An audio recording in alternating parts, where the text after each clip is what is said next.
Please subscribe and you can download this code from description below. Sure, I'd be happy to help you with that. To run a Python file in an RMarkdown chunk, you can use the reticulate package, which allows R and Python to be integrated seamlessly. Here's a step-by-step tutorial with code examples. If you haven't already installed the reticulate package, you can do so by running the following command in an R code chunk. In your RMarkdown document, load the reticulate package using the following code. Before running Python code in an RMarkdown chunk, you need to specify the Python environment.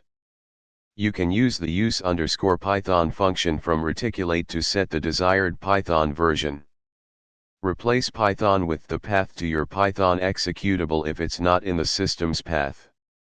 Now, you can use RMarkdown chunks to run both R and Python code. To execute a Python script, use the py_run_file function. For example, assume you have a Python script named example.py. Here's how you can run it. This tutorial demonstrates how to import and run a Python file in an RMarkdown chunk. ChatGPT.